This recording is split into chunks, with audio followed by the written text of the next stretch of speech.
Live, it's the Inside Scoop, Virginia. All the news Virginians want to know. Here's your host, political insider, George Burke. Welcome to Inside Scoop, Virginia. Tonight we're going a little beyond the boundaries of the Commonwealth. We're in a situation where the Communications Workers of America are on hold in terms of negotiations with Verizon. There's 65,000 workers whose contract is being discussed as we speak. Technically, the union had the right to go on strike over the weekend, but they've what we call stopped the clock. I have a couple of guests with me tonight, one who's directly related to the Verizon issue and another person from labor. To my right is Stacie Adams, who's president of the Communications Workers of America Local 2222, which represents workers who work for Verizon from Northern Virginia right down to Blue Ridge. To my left, I have Shannon Sullivan, who is with UFCW Local 400 and also the chair of Fairfax County Democratic Committee's Labor Committee.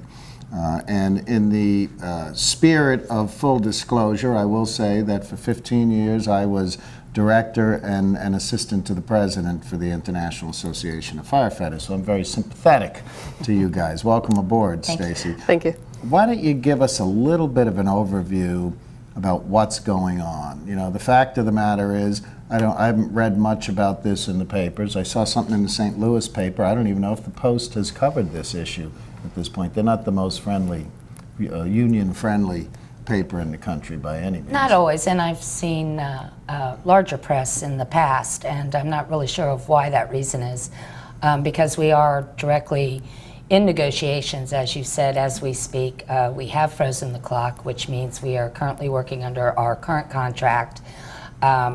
Was due to expire August 3rd at 12:01. We froze the clock at 12 o'clock because we had made some headway in negotiations regarding economics and healthcare, two of the major issues. Two that are still giving us a problem at the table is jobs of the future and job security.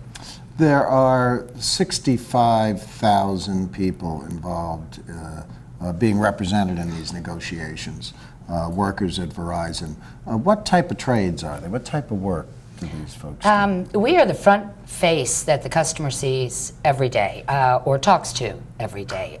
They are our customer service reps, our consultants. We have linemen who lay the lines, all the way to the technicians that install or repair the regular landline copper lines, all the way to our FiOS, service technicians that install and repair FiOS. Which is the fiber optic Yes. stuff. You see the commercials with the kid going Yes. wild with the light Absolutely. and stuff. Yes. Mesmerized by Yes. You touched on one issue, the jobs of the future, which I find interesting. I know you're trying to secure job security for union members, but also make sure that these jobs are, well-paying, well-trained jobs that, can benefit the community as a whole. Can you describe a little bit of this whole process and making sure that there's a place for the union and also a place to, benefit the wider community? Okay. CWA has always had the aspect, and we've had a very large program on Speed Matters, which refers to the fact that we feel that all customers should have the access to high-speed internet, whether that comes through a DSL or the FiOS network, but that all customers, including our rural areas, and not just the Northern Virginias or the Washington D.C.s or the suburban, urban areas, all of this, they should have access to this internet. The company's position, unfortunately, has not been the same. They have said all along that they were not going to expand the FiOS network into West Virginia, for example, and that is a job creator. It has created a high intensity of hiring in this particular area with the outlay of the FiOS network, and it will continue to do that, even though it is costing the company an extreme amount of money right now. It will benefit them in the future in an enormous amount of profits. So it's an expansion of the network to one and all. I think the West Virginia regulators would be pushing them a little I would, bit, too. and I think they are. And even moving into South and Southwestern Virginia, I would think just as far as a good PR maneuver, starting up the small business, you know, Yes. to those that want to work out of their house, a high-speed internet line is almost a necessity nowadays. Absolutely. And you're not necessarily fostering any public goodwill with that Absolutely. position. I know there are a number of issues, and I'm going to ask you to talk about them all. But let's go right to one that I think also deals with this jobs of the future, and that is maintaining the existing jobs rather than outsourcing them overseas. And you're correct, George. Outsourcing is a huge issue, not only for Verizon workers, but I think through not even in our industry alone, but throughout the Correct. country. Absolutely. Is a huge issue. And Verizon, being the profitable company that they are, should set an example by not doing that and keeping jobs in the communities. Unfortunately, they are part of that process, and they do outsource some of the jobs that could be alive and well here in the U.S. These are customer service jobs, jobs you Yes, pick call up the phone. centers. A prime example is if you have a DSL line and you call tech support, that work has never been in the country. It has always been outsourced to Canada and India.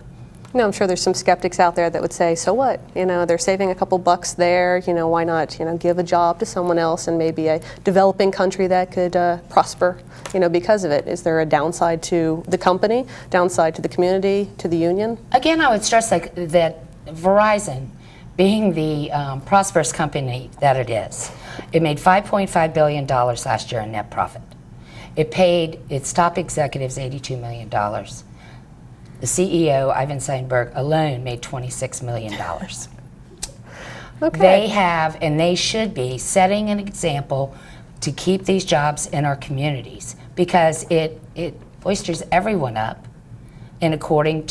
because if you have decent jobs in the communities, you're able to provide a decent standard of living and decent benefits, and that just prospers the community Benefits as a whole. the whole community. Exactly. People, they spend their money in the community, they pay taxes in the community, other businesses prosper buy because the homes, goods and everything. services, the whole thing. Yeah. Yes. I think, I think our viewers understand that as well.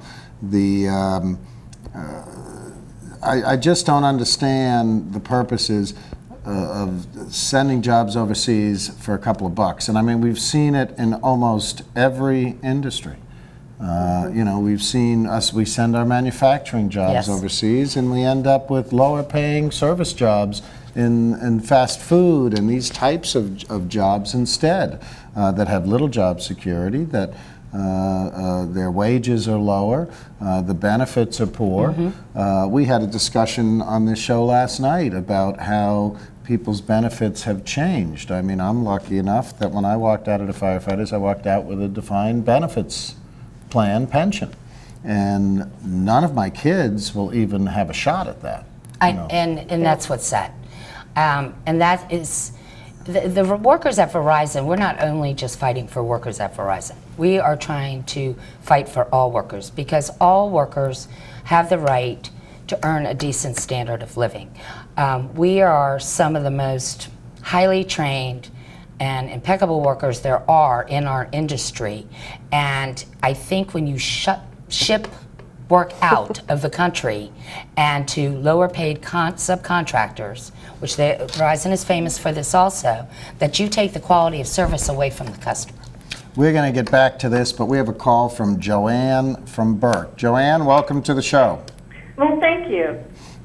What- Thank you. what- Yeah, I have a question for the woman from CWA. Go ahead. I know recently Washington Gas outsourced over 300 jobs, and since that time, the customer service has just gone downhill. And I'm very concerned about the quality of service, because if someone has a 911 call or any type of emergency call, how that might affect the consumers, the residents. And I was wondering if you could shed some light on whether they're planning to contract any more of their call center workers out.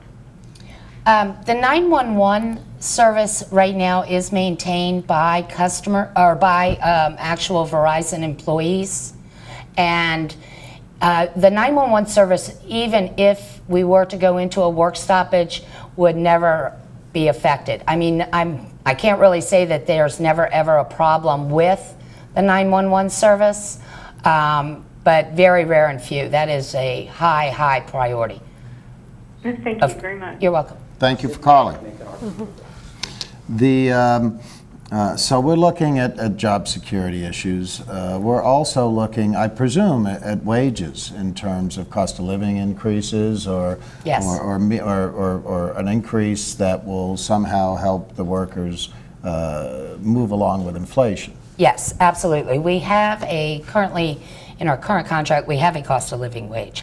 The company was trying to nix that off this contract now, primarily probably because the economy has gone where everything is skyrocketed. It's food, it's gasoline, and everything of that sort. So that cost of living, I think their big fear, that jump in that pay raise would be a lot more than it has been. This past year, our cost of living raise was, I believe, a little over 1%. So with the jump in the economy, it is a very big deal. And our wages in this current contract were minimum at 2%, 2%, 2% for each year on a 5-year contract, because we were subsidizing the company paying for health care. We were helping to give some of that back. And that's understandable. I guess the CEO with his $26 million salary is not going to have to worry about the increased cost of fuel too much. Oh, it Unless gets, he's got a well, couple of planes and a couple of speedboats. it and gets stuff. better than that, because Ivan Seidenberg, along with his some of his top executives, their entire families have lifetime health care coverage. And I'm sure top there's of a their- golden parachute at the Yes. end of a career if, Always is. when that time comes. Yes, it is. I want to talk about the health care some more. Okay. We're going to be taking a break in a couple of minutes, but we can keep on with it. Again, we were discussing this, the health care issue last night, and it's critical. I mean, we've got, there are a lot of young people, as well as folks my age, who just have no health insurance, have no access to it, et cetera. And I presume that, what's the setup with Verizon workers? Do you pay a portion of the premium? Do they pay all the premium for you? How is it? As it stands right now, they pay the entire premium. They also pay the premium for our retirees. However, we still have substantial co-pays and different things of that sort, but we don't pay per se toward the premium. We are continuing to fight for that, because the company did make $5.5 billion, is able to provide these huge salaries to its top executives, pay their entire life insurance, and the contributions that we make as workers, we're the front line. We are the ones that are doing the jobs out there and making this company, or helping to make them profitable. We deserve to have decent wages and benefits. And in essence, you are paying for some of it by your last contract. You took a less of Smaller an increase pay raise, in yes. pay than you would have taken had Yes. you not dealt with that. Yes. We're going to be taking a break. I want to remind our viewers that you can reach us Live, at it's the Inside Scoop, 571-749-1166, and you're encouraged to call. My guests are Stacie Adams with the CWA and Shannon Sullivan, who is with UFCW Local 400. Stick with us. We'll be back in 2 minutes, and thanks for watching. Saving for retirement might be easy for some folk, but for others, it might take a little more work. And for those who haven't started, there are still things you can do to catch up. Oh, that is good news. Like getting out from underneath past debt. And don't get wrapped up with high-interest credit cards. Get you some eyes. Be diversified with your investments. Don't put all your eggs in one basket. Your financial goals are not out of reach. The choice is clear.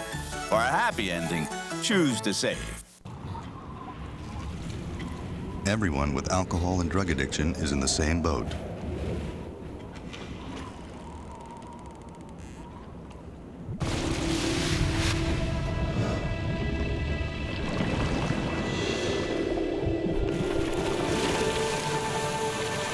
With treatment, you can find solid ground. For drug and alcohol information and treatment referral for you or someone you know, call 1-800-662-HELP.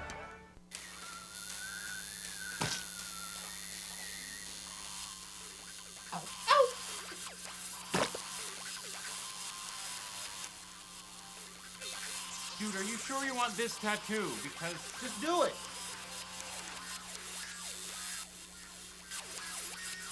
Some mistakes in life are permanent.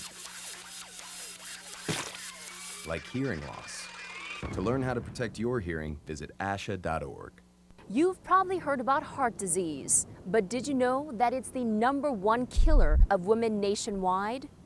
Heart disease claims more lives each year than breast cancer, lung cancer, or strokes combined. But there are steps you can take to protect yourself against it. For more information on how you can prevent heart disease, contact your local American Heart Association or visit their website at www.americanheart.org.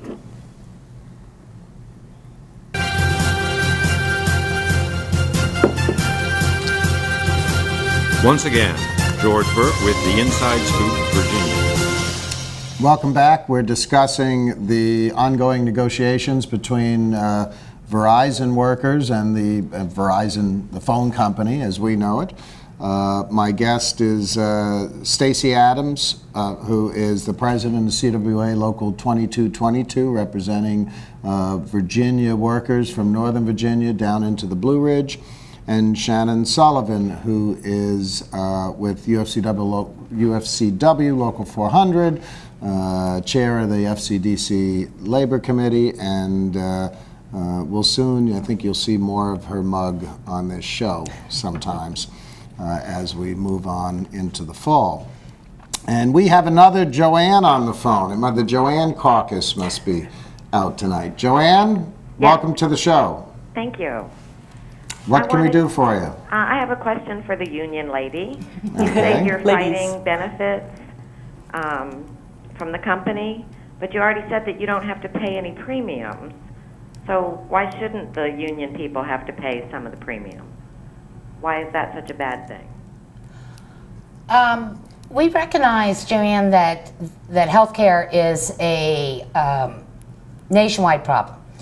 And we have been, through the Communication Workers of America, strong advocates in healthcare reform. We have asked Verizon to join with us on that issue. Healthcare is never going to be settled at the bargaining table. However, again, and I hate to keep stressing this, but this corporation made $5.5 billion last year, pays its CEO and top executives huge, exorbitant salaries, and are able to provide unpaid, they don't pay a dime of lifetime health insurance. Being the fact that we help to make those $5.5 billion in net profits, and that we are the network that shows up at your home, and that we are the high quality workers that they've instilled in us in order to come out to your homes, then we should have a part of that healthcare cost. And we do actually give some into healthcare. Now, there might be smaller companies out there that can't provide entire healthcare and premiums to their workers due to their size or their profits. However, we're talking about a huge corporation that can well afford to pay the benefits and decent wages to the 65,000 employees that are under this contract negotiation. Okay, thank you. Thank you. I think we're also talking about the power of collective bargaining. That you have workers who, sometimes it can be foreign to some people in Virginia, but you have workers who are working together, who are speaking in one voice, and generally I think you'll find in almost any trade that union tradespeople tend to be the best and the most highly skilled and the like. They speak with one voice and they have some clout within the company. And I agree with you. This company is showing a profit, a substantial profit for the stockholders and et cetera, and that they can well afford to do it. Quite frankly, when I retired with health care. My premiums are paid for by my employer as well and continue to be. Yeah, and I don't see it in any capacity as being a negative thing that the union is even asking for the premiums to be covered. It used to be, and I won't say Depression-era politics because that overly simplifies things. Right. There's a responsibility to your workforce. If you want a healthy, happy workforce that's able to produce well for you, and obviously the employees at Verizon have. Exactly. I mean, their customer service ratings off the charts? I agree with you, and I think that because we are such a highly skilled workforce, and we have given back through our wage, I should say our raises over the years, we have put into our health care. But we shouldn't, the company, when they first came, we went to the table in good faith to bargain decent wage increases, to bargain decent health care coverage and maintain that. But what has happened is the company's first approach was well around $2,100 a year plus some for active employees, and then at least $1,800 or more for retirees who are on fixed incomes.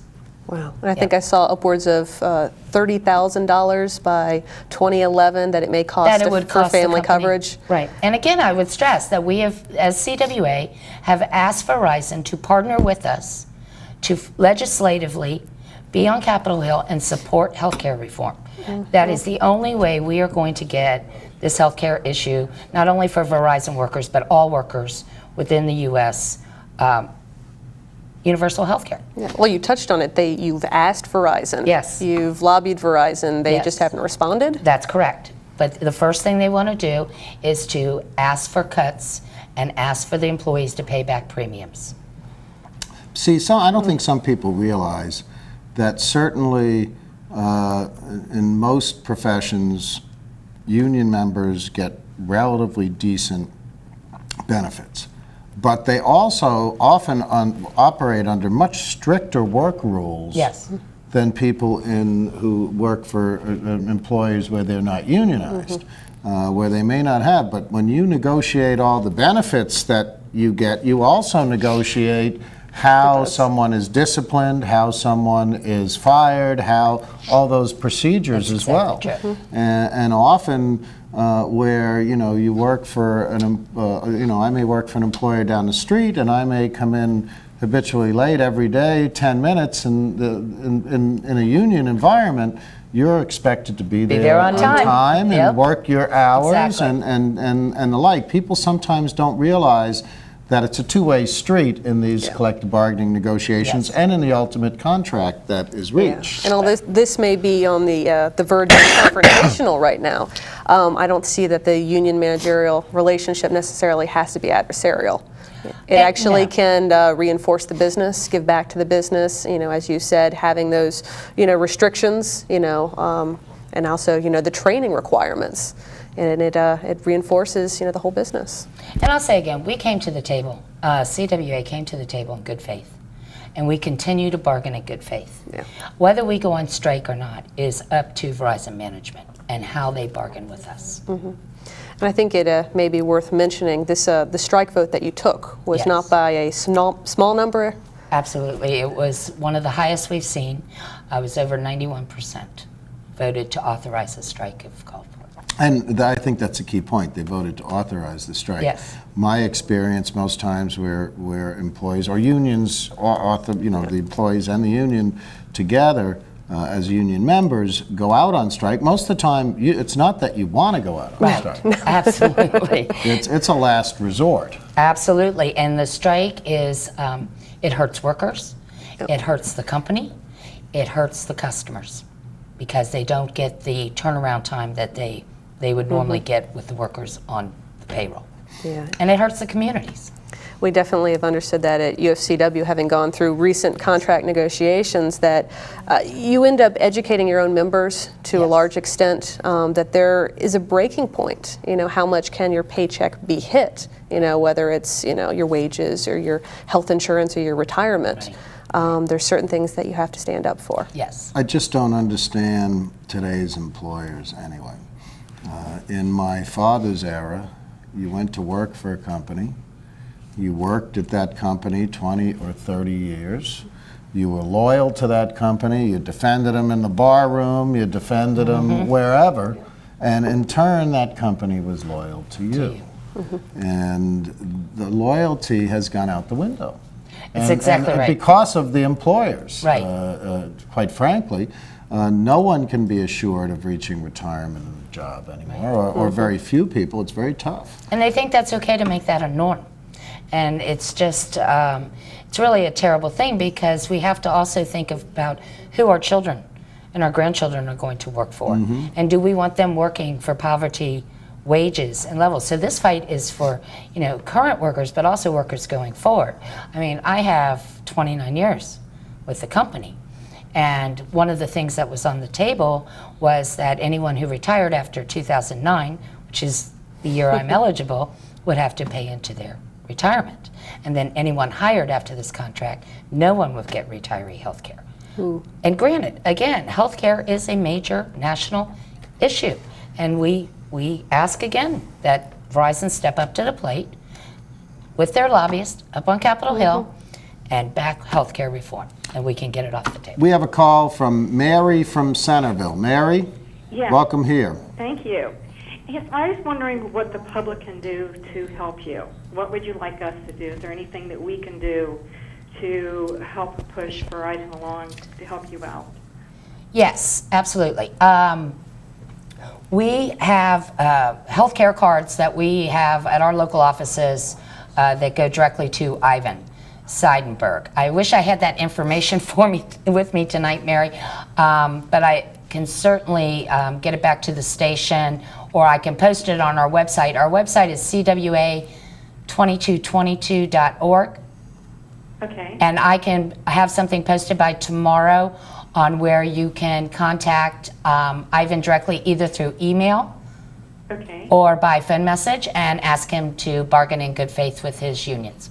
We would love to do that. I would really appreciate that. Thank you. And it's a fact in a service industry like you folks are in, that the customers raising hell, quite frankly, probably has as much impact as anything in swaying management. So those emails and letters and cards, I'm sure, would be welcomed by you and the union.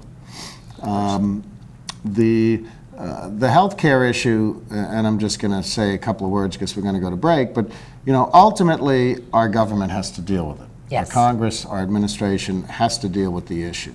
You know, we have one of the most inefficient healthcare, most expensive and inefficient healthcare systems in the world, in the industrialized world. With that, we're going to take another break. I thank the callers and remind you, you can call us at 571-749-1166. And we look forward to you staying with us for another half hour. Thank you. I need a job. Necesito trabajo. I would like to speak English better. Me gustaría hablar inglés mejor. I want to be a U.S. citizen. Quisiera ser ciudadano de los Estados Unidos. For over 35 years, Por más de 35 años, the Hispanic Committee of Virginia has been serving our community. el Comité Hispano de Virginia ha estado sirviendo a nuestra comunidad. Job training and placement, Capacitación, ayuda para conseguir trabajo, education for children and adults, educación para niños y adultos, immigration, naturalization, and medical referrals. ayuda para los procesos de inmigración y naturalización y orientación sobre médicos Are a small part of what we do. son solo una pequeña parte de lo que hacemos. For help, information, or to volunteer, Para ayuda, información o para ofrecerse como voluntario, contact the Hispanic Committee of Virginia, comuníquese con el Comité Hispano de Virginia, helping everyone participate more fully in American society. ayudando a todos a participar plenamente en la sociedad norteamericana.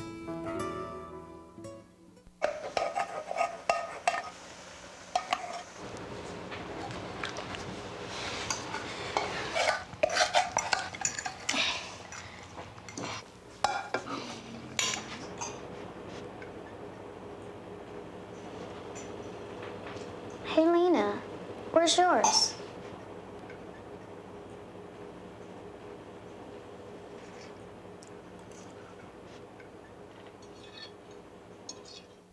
Would you notice if you were missing half your kidney function? According to the National Kidney Foundation, 20 million people have chronic kidney disease, and 20 million more may be at risk and not even know it. Anyone with high blood pressure, diabetes, or family history of chronic kidney disease is at risk. Early diagnosis is vitally important. To get the whole story, talk to your doctor and visit the National Kidney Foundation at kidney.org or call for a free brochure. Because when it comes to chronic kidney disease, you might not know the half of it.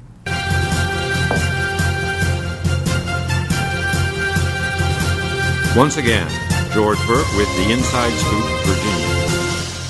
Welcome back. I've got Stacie Adams with CWA Local 2222 and Shannon Sullivan with UFCW Local 400. We're talking about the ongoing negotiations between CWA and Verizon. And the CWA workers have actually voted for a strike. They've frozen the clock at this point. They don't particularly want to go out on strike. They want to reach an agreement. But as Stacie said, a lot of that's incumbent upon how management negotiates. If they negotiate in good faith or they just dig in their heels and stay in one place. Negotiations can be a very frustrating process, no doubt. Yeah, I was going to ask you, Stacie, what is the likelihood, as you see it right now, of a strike, and what will that mean for your members? Number one, strike is always the last resolve, and I think we stated that earlier. And I think some people are so frustrated, or some of the members are so frustrated, that some of them were actually sorry that we didn't go on strike. But strike is disruptive, not only to the workers and to their families, but also to the communities they live in and to our customers and to the company. And that is why it is basically, if we don't have any other option, that is what we would do. Some of the two key points that are on the table currently that we have, to my knowledge, not come to a resolve on is job security and future jobs. Because the telephone company is no longer, and we're reminded of this quite often, that we are no longer just a telephone company. We are a broadband company and an entertainment company. And as that technology changes, the workers have to change with it. But what we are asking for with Verizon is access to those jobs. And what we would like that to be are to be union jobs. There are Verizon Wireless, we could go from Fios, DSL to wireless. Okay, my understanding is they're now researching wireless TVs. So those are future jobs. Currently, that section of the company is non-union. Most of our business lines and all are now done by Verizon Business, which occurred through the merger of MCI. That is all non-union. So we have gone from a majority of the company being union represented to a minority of the company being union represented. Okay. So the future jobs are being held on the non-union side, where the benefits and wages are not comparable to the union side. That was going to be my exact question. I mean, we can promote as much as we like, the union benefits. It seems that Verizon is trying to move toward the non-union side. I mean, are there additional details that between the two? I know for a fact that the Verizon business side is, and the wireless side, the benefits are not comparable. I know that they pay into premiums. Some of the wages might be a little bit comparable, but there's no structure. It's pretty much everything is at the whim of the company. They are our favorite term, right to work. Right to work, exactly, and they are treated as such, and they are very fearful of trying to challenge the company to have a voice in the workplace, because the company has been cited through the National Labor Board on some unfair practices in regards to those workers trying to unionize. So there is an interest within certain segments of Verizon? Absolutely. Both in many of the different states. So I'm sure for those workers out there in the non-union segment of Verizon, this is Stacie Adams with CWA Local 2222. 2222. Where's the bargaining taking place? It is taking place in Washington, D.C. and New York City. So they're locked in hotels somewhere doing it? Is that? Yes. Yeah, that's always it's an interesting process. If you ever hang around outside of negotiations, you'll see one side storm out one day. I mean, there's a lot of theater involved in this whole process as well. And these days, too many attorneys. I know, that's true. But what do you do? Hopefully the drama has been taken out of the equation now, since it's the well, I can't say it's the 11th hour, we're past that point, Right. but Well, there's top executive level talks going on along with the local level. So, things change during negotiations so rapidly. I really can't get into all the extensiveness of the talks. But And I wouldn't expect Yeah, it to, right. because there's some level of confidentiality that goes on between the two Which sides. is frustrating to the members sometimes too, because they're getting generalization. But believe me, I'm getting generalization too, because as quickly as they would be able to put it out, it would be obsolete the next moment. So. And some people may not understand this, but what happens is periodically the CWA folks at the table will issue information to you, which you'll disseminate to your members of your local, basically explaining where they are at this point. We get bargaining reports on a daily basis. We have another call. Robert from Springfield.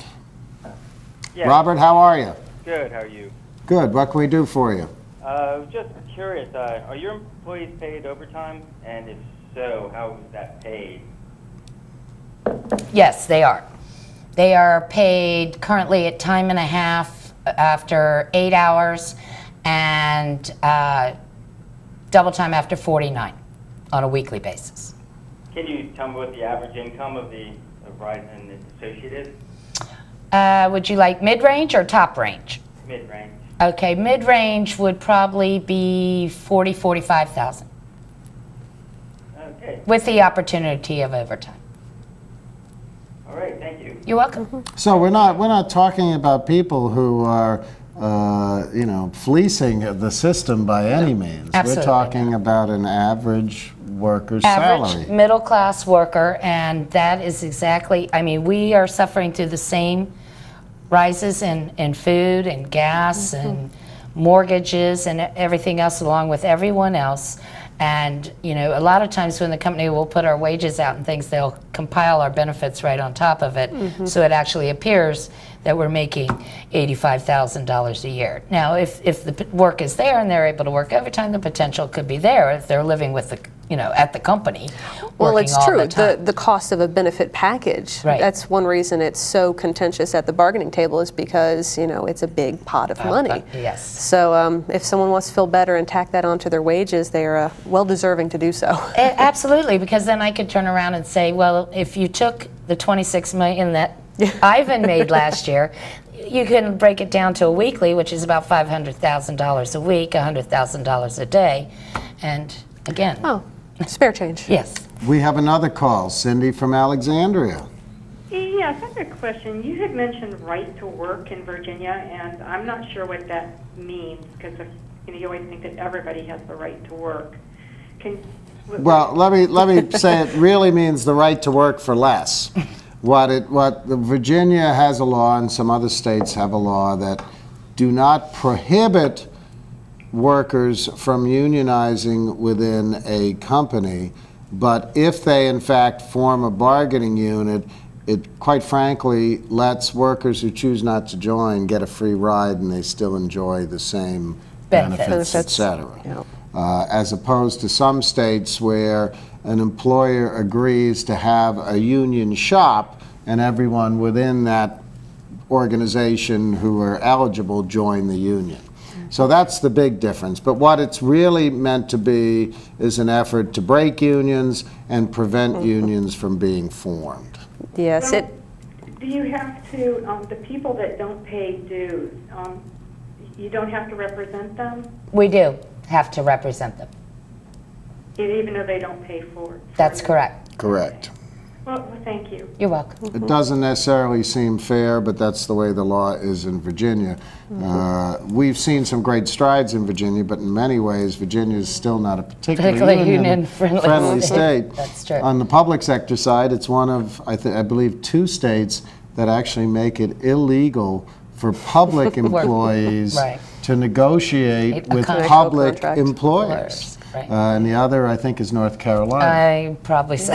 The other thing worth highlighting on right to work is that, you know, you are an at-will employee, which, you know, fine, you can terminate your own employment at any point in time for any reason or no reason whatsoever, but your employer also has that same right, which is, I think, a fundamental reason to have a union. Yes. Because there is a procedure upon procedure to protect you in any termination or other event. Yeah, the company has to prove just cause. And again, there's a process that's negotiated in terms of what that means. So it's not a matter of the company's hands being tied as they sometimes try to paint. I'm not saying Verizon particularly, but as companies sometimes try to paint. Everything is there's two sides to every issue. It's just the two sides are required under the National Labor Relations Act to negotiate, to reach some kind of an agreement that both sides agree to. And, you know, when the public relations and the spin gets going sometimes during these debates and these bargaining efforts, there's a lot of misinformation that ends up getting the rumors tossed out on the table. are unbelievable. But you know, it's I think it's truly a shame, and I think we're seeing it in the way our economy is moving. That there's so many people today who don't even understand what a union is. They don't understand why unions are needed. They don't understand the history that most people working today enjoy what they have because of the union movement and the people who got beat up for it, the people who got killed for it, and the people who put their own reputations on the line, you know, 50, 60 years ago. In order to have a voice at work. Correct. And that still goes on in some places. Yes. I think we have a wonderful American mentality of I can pull myself up by my own bootstraps, I can fend for myself. I mean, it's, you know, it's done wonders for American entrepreneurship, you know, but there is something to be said for, you know, banding together for a common cause. I sincerely believe in a brotherhood. I do too. You know, you have someone's back because... I didn't even hear you say sisterhood. I got two women around me. There's no word in sisterhood. If I had said that, I guarantee you they would have corrected me. Been in the movement a little too long. The brothers and sisters. It is. It's a family. It is, and it's what I just don't understand though is corporations get a better quality of worker. I mean, I don't want to insult non-union workers, but there are so many work rules, there are training requirements, there are all these types of things, and you know, people will say, well, they support the least common denominator. I don't think that's true. Where I've seen, you know, when I worked for the firefighters, we had a union within the union. Right. And every one of those people were fully capable, and they policed themselves at the union level. Yes. We have to actually police the company at times to follow through with their own safety rules. So we have partnered, I know in our local, and I hate to use the word partnered, but we've joined and actually have people participating in the safety rodeos with the trucks and had to really get on the company to reinforce that, only after we had an employee injured on the job, and a terrible injury, you know, power injury. And I think it is really good when you have union workers enforcing this type of thing, because a lot of times your corporations don't live up to their own rules that they establish for the workers themselves. And sometimes it just takes someone that's on the ground floor that sees it to be able to point it out, and, you know, the whistleblowers. Unsafe conditions and have to report it out instead of, you know, the management ignoring it because they're too busy or whatever the case. Or cutting corners to save money. Yes, exactly. We see budget. We see that, you know, a lot of times. And, you know, we are a capitalist society and everything is profit driven, but, you know, we got to take care of the people who live here, the people who work in these industries. We're going to take another break. We'll be coming back for the final segment. We'll still be taking calls for a few more minutes at 571-749-1166. And we thank you for watching. See you after the break. I helped turn my child's public school into a whole new kind of school. One with a curriculum that really motivates kids. One that has extended hours, 6 days a week, year-round. with loads of academic, cultural, and recreational activities. One that has support services like medical and dental right there. A school where parents' involvement is encouraged, where teachers have more time to teach, and students are excited about learning. There's just one problem. My child doesn't ever want to come home. You can help turn your school into a community school for excellence. Find out how. Call 1-877-LOVE-TO-LEARN. It's coming. Right to your neighborhood. And when it does, you may be surprised. It's your Social Security statement of your benefits, and it's going to help you plan your financial future. Your benefit statement will tell you how much Social Security you're eligible to receive and when you'll get it. Then you'll know how much you need to save for retirement, because that's coming too. The future is in your hands. Choose to save. The toxic fumes from this meth lab are seeping into Jamie's sinus cavity. Ammonia vapors invade her throat. Toxic gases fill her lungs. Jamie's body is deteriorating. And she doesn't even know it. Jamie, dinner. So, who has the drug problem now? Find out how meth affects you at drugfree.org/meth.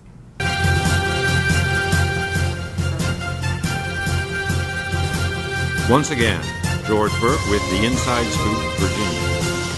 We're back for our final segment with Stacie Adams, President of Communications Workers of America Local 2222, which represents Verizon workers here in Virginia, and Shannon Sullivan, who is with UFCW Local 400 and chairs the FCDC Labor Committee. We have a call from Stafford County, and I'll tell you, Stacie, the only reason that we get a call from Stafford County is they're watching this on Verizon Fios. I hope so. And I believe it's Arleo. Excuse me if I mispronounced it. Oh, that's okay. Basically, my question was in regards to the premium time that you were talking about. I have a friend that works for Verizon. He makes over $100,000. He drives a nice vehicle and stuff like that. I mean, why should they get the raise? Does he work all the time, Ariel? Yeah, he works on the weekends too and stuff like that. But hey, I work, but I'm not nowhere close to that. I understand. We make a decent standard of living, and we make a decent wage, and we are able to and have negotiated through our contracts, because a lot of times the company will force overtime. You said he works in the Fios arena? Right. Okay. The Fios technicians, or the technicians, I should say, that do Fios work, are generally at loaded, what we call loaded, with a workload of 8 to 12 hours a day. So they're almost put into a situation where they don't really have a choice of working overtime or not. I know technicians that do Fios work sometimes put in 14, 16 hours a day because some of the jobs are so labor intensive. So if he's making $100,000, I can guarantee you he is, that's a possibility, but he's working pretty much probably every Saturday, and some do it by choice and some do it not by choice. But when someone's hitting around 100,000, they are there for many, many hours for many, many days a week, which keeps them away from their families. And one other point is people sometimes forget, but that literally, if you're an hourly wage earner, whether you're a union member or not, no matter who you work for, that employer is required to pay you overtime, time and a half, under federal law after 40 hours a week. It's not done on a daily basis the way you folks have negotiated it. So if someone is working 60 hours a week, they should be getting an additional 20 hours at time and a half unless they are listed as management. And what happens even at the food service level, even in the fast food restaurants, is they make everybody a manager. I worked in the newspaper business, and I was, quite frankly, an editor, so I was considered management. But I had people below me who were working many hours, traveling to the state capitol, doing different things. And in one of the other newspapers, some of the reporters finally sued management of their newspaper, and all of a sudden, management of my newspaper paid everybody all these checks for overtime because the Supreme Court of Virginia ruled that reporters were hourly wage earners. They were not management, despite, or professionals, whatever line they were making. So if you're out there working 60 hours a week and only getting paid for 40, go and take a look at the Fair Labor Standards Act. It pretty much outlines how you are supposed to be paid. And believe me, it happens all the time. People are so happy to have a job, then they don't know any better, they overlook it, and there are employers. Don't get me wrong, there are a lot of great employers out there, but there are employers out there ripping off their employees every day. I want to go back to what you had said about your contract, is that you have overtime after 8, which is something that we have in many of our contracts in the grocery industry as well. And I don't know if many of our viewers understand how the 40-hour work week to begin with ever originated, and why we're pushing for, the limitation, have it 8 hours in a day, is that, we stress leisure time. There is an importance on family, being able to actually rest and be able to perform your job in a efficient manner, to the best capacity that you can. And 8 hours is one way to do it. 40 is definitely the federal fallback, but commend you on that contract language. It's very good language. It helps us in most cases. I know that we are struggling with some of the scheduling that we are having with technicians, and especially the technicians that are doing the FIOS work. I know in Virginia, as it stands right now, we might have a crew of 22 technicians, that currently 75% of those technicians are scheduled to work on Saturday. So every Saturday of every schedule, they are working. And some are Saturdays and Sundays, and that is, according to the company, by customer demand. However, and we're more than happy to service the customer and give them the new technology. But we're workers too, and we have It wears lives away and families. at your ability to do your job well and have a life. Exactly. We have another call. Barbara from Fairfax Station. Barbara, welcome. Hi, thank you. What can we do for you? I had a question for Stacie, and that is, has the Bush administration made it easier or harder for union negotiations to take place? The Bush administration? Is that what you asked me? Yeah. Absolutely not. And I'll just mention I'm the second woman president in my local. The first woman local president served during the Reagan years. I've had the pleasure of serving during the Bush years. They are adamantly anti-union. They have proven that's day one. By the first thing they cut was workers' comp rights for carpal tunnel syndrome. So it's been extremely hard legislatively. And as far as trying to... And that affects not just union workers, it affects all workers. All workers, absolutely. Keep going. But to your question, yes, it is extremely difficult under the administration, but we're fighters, and we're hanging in there, and we're hoping for the best in the upcoming November. In his first term, the Bush administration, the Labor Department, affected some very onerous rules that were placed not only on the parent unions, the so-called national and international unions, but also on the local unions. And it was a lot of unnecessary paperwork, and quite frankly, we felt, and it came prior to the last election, and we felt that a lot of it was put in place just to preoccupy union leaders to keep them from being as politically happy. Yeah, there are a lot of policies out there, whether directly initiated by the Bush administration or having his little nudge nudge. I believe recently signed an order, and I could be hazy on the details, stripping away some of the OSHA rights for chemical workers. So, you know, there's basic principles that are out there for worker safety that is not being recognized on a very, very basic level. We actually are sitting with 2 members of the labor board right now. We don't even have a full committee, and nothing can get accomplished. No. That's true. While we have a moment, I want to wish Barack Obama a birthday today, and also he shares that with former Fairfax County Democratic Committee Chair Ginny Peters, who's been a guest on my show a number of times and happens to be here at the studio tonight. And I just think it's unique. For Ginny, it is her 70th birthday. Wow. For Barack Obama, I think it's his 47th. He's a baby. Yes. He's a baby. Back to this issue, and I want to make sure we close strong on it. CWA is a big union. They're involved in a lot of different things, as you said, airlines and newspaper reporters. Actually, yes, we grew up as a telephone union.